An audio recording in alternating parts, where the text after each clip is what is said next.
70% des PME en Côte d'Ivoire meurent au bout de 3 ans. Mais quand on a dit comme ça, on n'a pas posé, à mon avis, les vrais problèmes, les vraies questions, on ne les a pas posées. Tout à fait. Parce que si vous prenez les chiffres du Bureau du travail aux États-Unis qui sont sortis il y a quelques mois, aux États-Unis, 50% des entreprises meurent au bout de 5 ans. On parle des États-Unis, oui. On ne parle pas de l'Afrique, on ne parle pas de... Pas du tout, pas du tout. On parle des États-Unis. Exactement. 50% des entreprises, au bout de 5 ans, meurent. Les chiffres sont disponibles sur les réseaux sociaux, enfin sur Internet, et vous partez sur le département du travail, vous allez trouver les chiffres. Vous allez sur Eurostat, c'est l'organisation qui fait les statistiques en Europe, on vous dira que 60% des entreprises, au bout de 5 ans, elles sont mortes. Quand on vient en Côte d'Ivoire, on dit 70%. C'est vrai qu'on a augmenté, mais la bonne question, c'est qu'est-ce qui fait ça?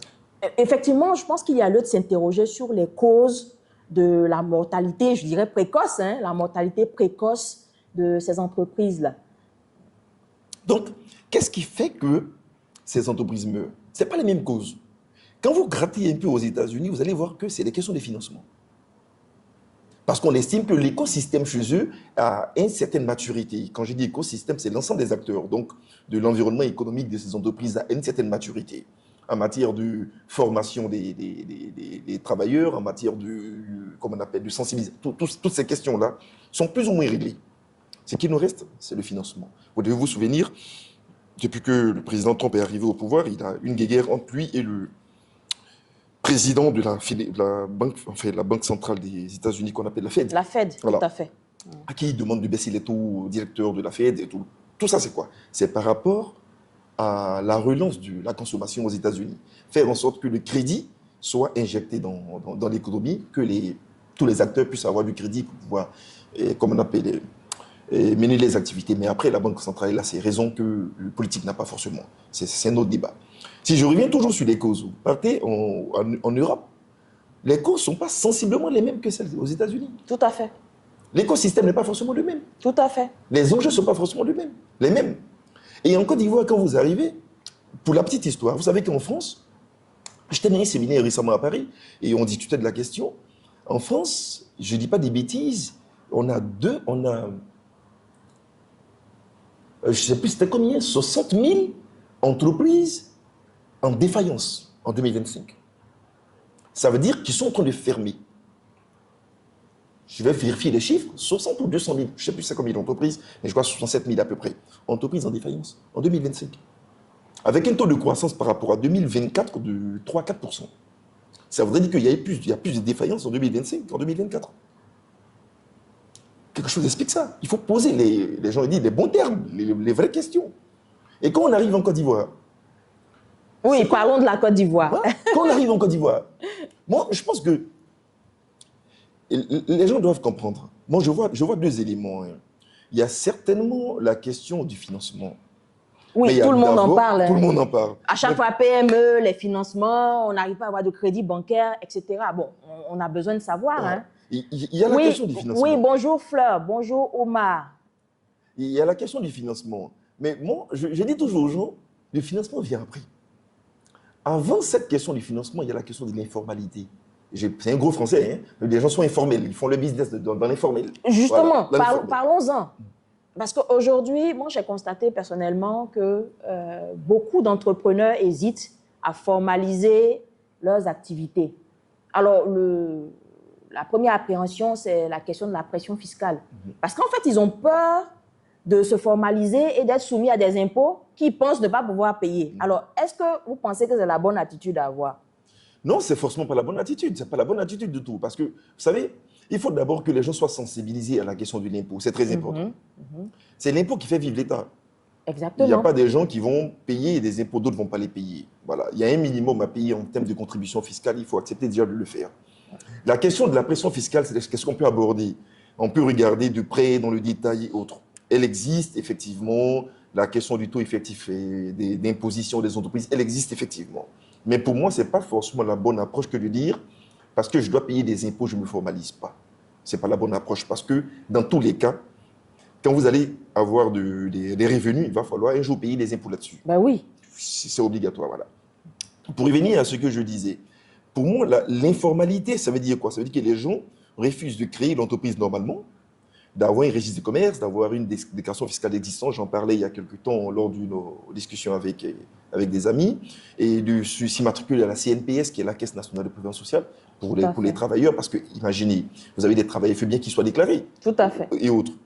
Et quand je dis ça, ça m'amène à vous dire, pour moi, les premières causes les causes des problèmes aujourd'hui des PME. En premier, c'est l'idée du projet. Est-ce que notre idée elle est claire? Est-ce que quand on veut faire un projet, l'idée est claire dans notre tête? Est-ce que l'offre est claire? Est-ce que l'affaire est claire dans notre tête? Est-ce qu'on a une stratégie? C'est ce que Napoléon, il dit quand il parle d'une idée créatrice. Tout à fait. Est-ce que notre idée elle est claire?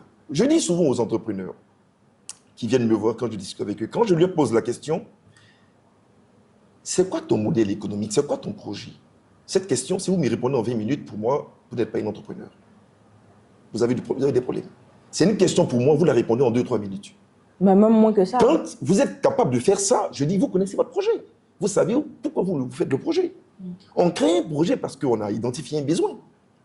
On ne crée pas un projet parce que quelqu'un a fait un lavage auto. Voilà. Quelque part. Et puis, il est venu nous dire, ah, les lavages auto, ça marche. Donc, voilà. moi aussi, Donc, une personne commence à commercialiser la loco. Ah, mais à l'usine, ça marche. Hein, chez Rose, ça marche. Donc, comme chez Rose, ça marche, moi, je fais de la loco aussi. Je vais le faire aussi. Quel est le modèle économique? Bienvenue à toi, Thierry Billon.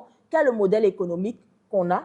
C'est quoi le modèle derrière? Moi, je dirais, je vais plus loin. Est-ce qu'on a réfléchi à planifier cette idée? Parce que souvent, on a des idées. Moi, je m'amuse souvent à demander à des clients, quand vous avez des idées, là, vous en faites quoi?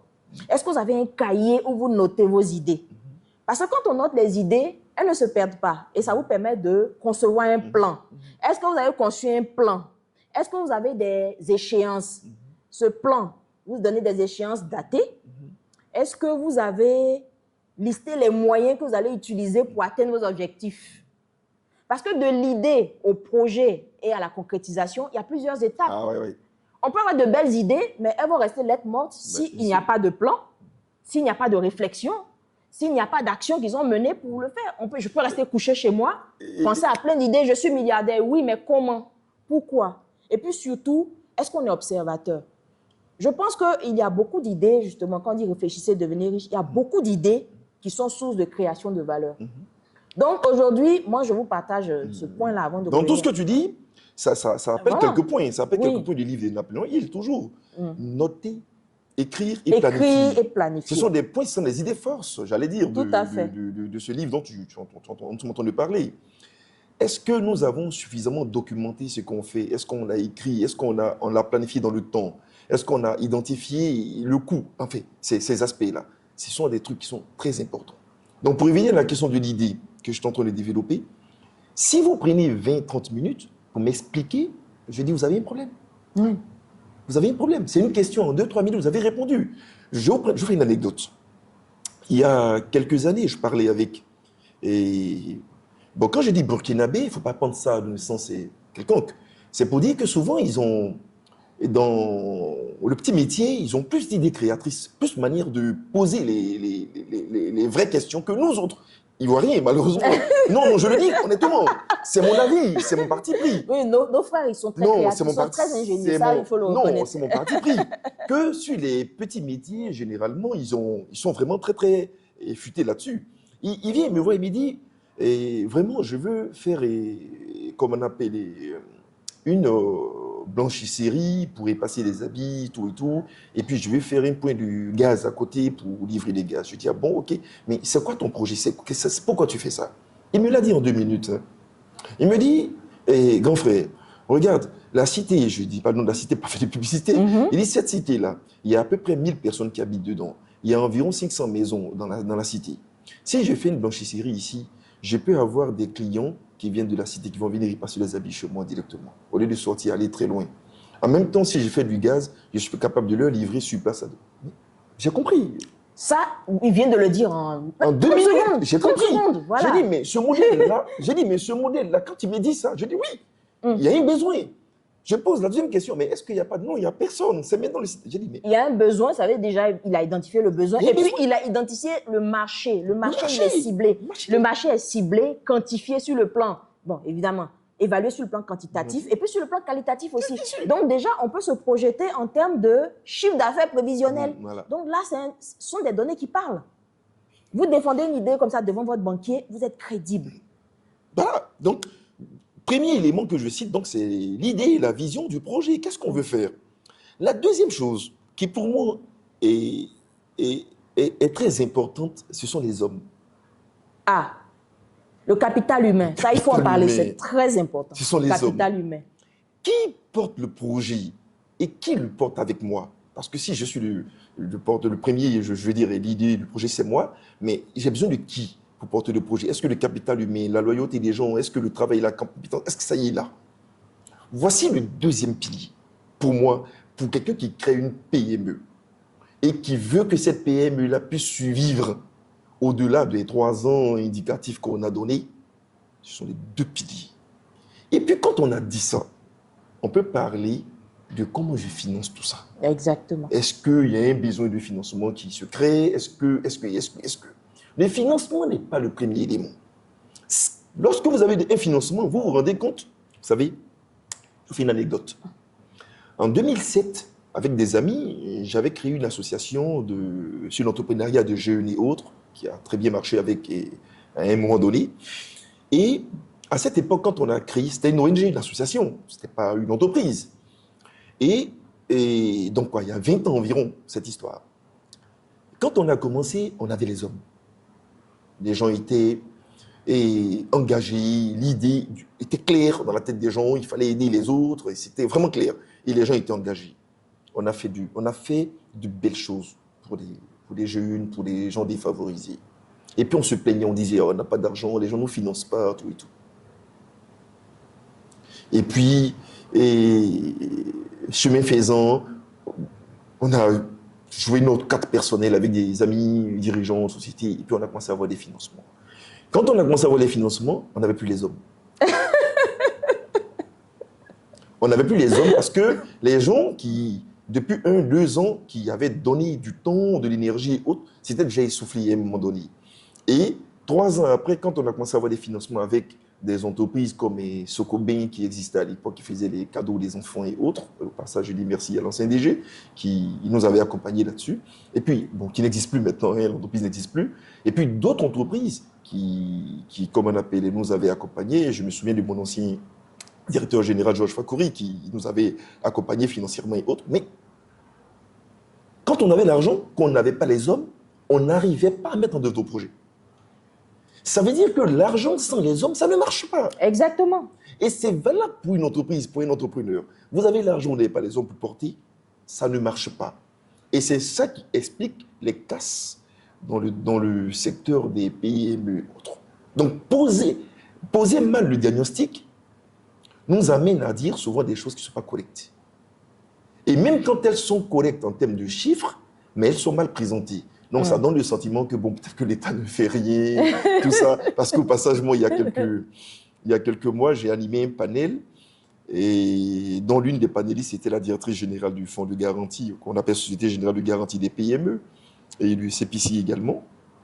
Cette société de garantie des PME, en 2025, c'est à peu près 54 milliards de couverture d'accompagnement des entreprises, environ 1700 PME qui ont été accompagnées. Non, c'est rien, 1700 PME par rapport aux 26 000 que le CPC a annoncé avoir créé en 2025. C'est pas grand-chose, c'est vrai, mais c'est 54 milliards au passage. Combien de personnes le savent?